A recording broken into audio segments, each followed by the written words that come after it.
প্রিয় দর্শক, আসসালামু আলাইকুম।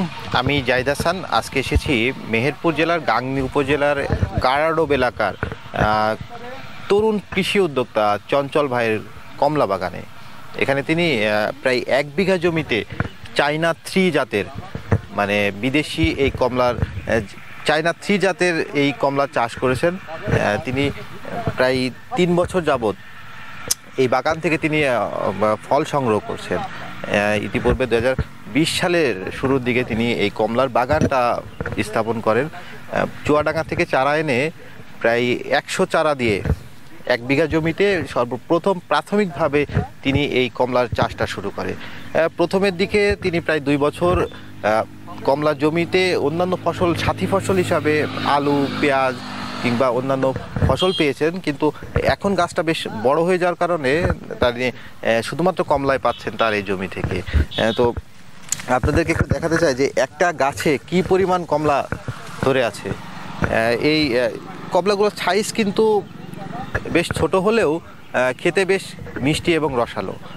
আমরা কৃষক চঞ্চলের সাথে কথা বললাম। তিনি যেমনটি জানালেন যে প্রথমে শুরুর দিকে মাত্র 10,000 টাকা দিয়ে শুরু করেন তিনি এই কমলার বাগানে কমলার চাষটা। 10,000 থেকে দিয়ে তিনি 100 চারার গাছ কেনেন এবং আস্তে আস্তে তিনি এখন প্রায় প্রত্যেক বছরে 3 থেকে 4 লাখ টাকার কমলা বিক্রি করে তার এই বাগান থেকে। আমরা তার এই বাগানটা ঘুরে দেখব এবং আপনাদেরকে ঘুরে দেখানোর চেষ্টা করব।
এই বাগান থেকে আমি বছরে 2.5 লাখ থেকে 3 লাখ টাকা আমার হয়, আর খরচ হয় 25 থেকে 30,000 টাকা খরচ হয়। এখন যে দেহের পরিস্থিতি, চাকরির পেছে না ঘুরে পড়াশোনা করে পাশাপাশি 1 বিঘা বাগান করলে ভালো হয়। পুষ্টিগুণে ভরপুর এবং ভিটামিন সি সমৃদ্ধ এই কমলা এবং মালটা চাষে উদ্বুদ্ধ করতে যশোর অঞ্চলে টেকসই কৃষি সম্প্রসারণ প্রকল্পের আওতায় যশোর অঞ্চলের 31টা উপজেলায় বিভিন্ন প্রদর্শনী বাস্তবায়ন করছে কৃষি সম্প্রসারণ অধিদপ্তর। সেই সাথে কৃষক পর্যায়ে প্রদর্শনী দিচ্ছে এবং কৃষকদের এই উচ্চ মূল্যের এই ফল কমলা এবং মালটা চাষে নিরাপদ এবং আধুনিক প্রযুক্তি ব্যবহারের পরামর্শ দিচ্ছে। সেই সাথে বিক্রয় এবং মূল্য সংযোজনে কাজ করছে যশোর অঞ্চলের টেকসই কৃষি সম্প্রসারণ প্রকল্প। এই প্রকল্পের মাধ্যমে যশোর কৃষি অঞ্চলের আধুনিক এবং উচ্চ মূল্যের নিরাপদ উপায়ে ফল চাষ দিন দিন বৃদ্ধি পাচ্ছে বলে জানান কৃষকরা। আমার যে এই বাগান থেকে আমি বছরে 2.5 লাখ থেকে 3 লাখ টাকা আমার হয়, আর খরচ হয় 25 থেকে 30,000 টাকা খরচ হয়। এখন যে দেহের পরিস্থিতি, চাকরির পেছে না ঘুরে পড়াশোনা করে পাশাপাশি 1 বিঘা বাগান করলে ভালো হয়। যে ভিডিও দেখে দেখার পরে দেখলাম যে এটা করা যাবে, এই জন্য করি তুই 1 বিঘা। এটা খরচ খুব একটা বেশি হয়নি, 100 টাকা পিস নিল চারা। 100টি চারা এনেছিলাম 10,000 টাকা, ওই 10,000 টাকাই খরচ হয়েছিল। পরে পরিচর্যার ভিতরে আমার সবজি হয়েছে, আলু হয়েছে, কপি হয়েছে, মসুরি লাগি 2 বছর আবাদ হয়েছে ডিসেম্বরের শেষে।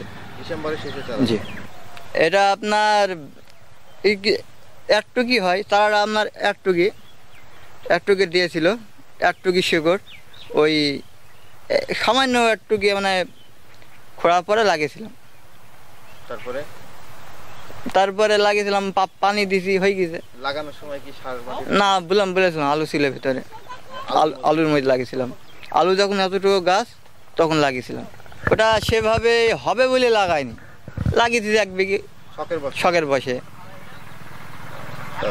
এখন কি মনে হয় কমলা চাষটা কি? না, এটা এখনই মানে অনেক মানুষ কেটে ফেলিছে, তো আমার বলতে পারবো আমার ফল খুব মিষ্টি আছে, মিষ্টি বেশি, আবার কালারও আসছে। আমার গাছ কোনো রোগ লাগেনি, দেখছেনই তো, সুন্দর গাছ আছে। তো এক একটা গাছে আপনার কেমন পরিমাণে ফল ধরে যদি ভালো ধরে? যদি ধরে আপনার 3 মণ এক গাছে? জি, 100 কেজি 120 কেজি, খুব বেশি হয়ে গেলে আমার যে গাছ 5 মণ করে ফল দেয় গাছ। আর গাছ এবারটা আবহাওয়া খারাপ, ঝরে গেছে, ঝরে না গেলে আমার 100 কেজি মালই হইতো একটা গাছে। এক একটা গাছে 100 কেজি? জি। এই কমলাগুলো বিক্রি করেন কত করে বা কোথায় বিক্রি করেন? এটা আমি পাইকারি কম দিই, নিজের সেল বেশি করি। আমি 150 টাকা কেজি বেশি। 150 টাকা কেজি? জি। এক সময় শখের বহে লাগাই যে এর উপরে থাকা লাগে সব সময়, কিন্তু সব সময় থাকা লাগে না, 2 মাস পাহারা করে নিতে হয়, বাদ বাকি থাকা লাগে না। 2 মাস? জি, 2 মাস। এই কালার আইলে 2 মাস থাকা লাগে। ফুল আসে কখন, ফল আসে কখন?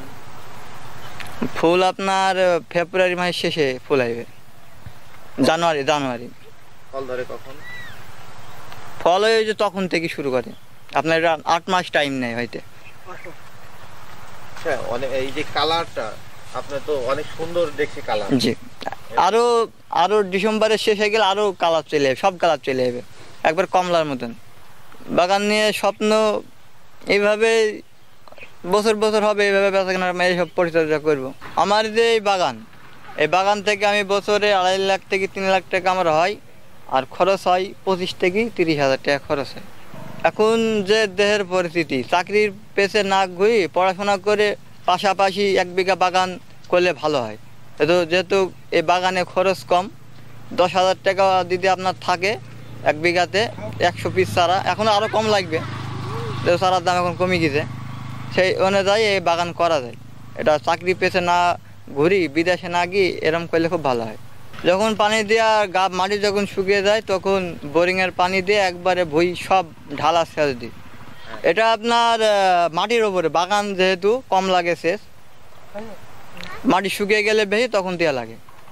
খুব একটা যে গুণগুণ দিতে হয় তাও না, বছরে 4টা সেচ হইলেই হবে। এটা আমার ভুঁই থেকেই সেল হয়ে যায়, আমাকে কোনো জায়গায় যাওয়া লাগে না, জমি থেকেই সেল হয়ে যায়। এই কমলা বেচতে আমাকে বেচার নাকি বাইরে যাওয়া লাগে না, ক্রেতারাই আমার কাছে আসে, এসে নিয়ে যায়। হাফ কেজি 1 কেজি যার যেটুকু দরকার সেটুকু দিই আমি। পাইকারি দিই কম, আমার এভাবে বেচা কিনা ভালো হয়। এটা বাজারের থেকে আমার ফল অনেক আলাদা, মিষ্টি বেশি। জি, রস সব দিক দিই ভালো। এইখানে কিছু 1 বিঘা মতন জমি কমলা চাষ হয়েছে, চায়না কমলা। এর আমরা সাধারণত কৃষি বিভাগের পক্ষ থেকে কমলার চারা রোপণ থেকে বিভিন্ন সার পরিচর্যা এবং কীটনাশক, বালাইনাশক এবং সেক্সফেরমান ফাঁদ, জৈব বালাই দমন ব্যবস্থাপনা পদ্ধতি সহ এই কৃষককে আমরা বিভিন্ন সময় পরামর্শ দিয়ে থাকি। এতে কৃষক লাভবান হচ্ছে এবং সে তার দেখা দেখে আরও আশেপাশে যারা বেকার যুবক আছে তারা এই কমলা চাষে আরও আগ্রহ তৈরি হচ্ছে। দেখতে ভালো লাগছে বলতে, আমি গত বছরও এই একই সময়ে এসেছিলাম এবং কমলা কিনে নিয়ে গিয়েছিলাম। সব সময়ই কমলা সিজনে যখন কমলাগুলো ধরে তখন এই যে কমলাগুলো পেকে যায় আর কি, সেই কমলাগুলো এই যে এখানে বাগানের সাথেই মেন রোড, এই রোডের ওপরে এইগুলো বিক্রয় করে ঝুড়িতে করে। তা আমি এই সিজনে এসে আমি এই রোডে থেকে কমলা কিনি এবং কমলার স্বাদগুলো অনেক সুস্বাদু আর কি। আমরা যে কমলাগুলো বাজার থেকে কিনে খাই অনেকটা চায়না কমলা বলে, ছোট ছোট যে কমলাগুলো একই সেম। নতুন একটি উদ্যোগ, এই উদ্যোগ যারা বেকার আছে তারা যদি এই কমলা চাষে আগ্রহী হয়, আমার মনে হয় তারা এখান থেকে একটা ভালো কিছু করতে পারবে।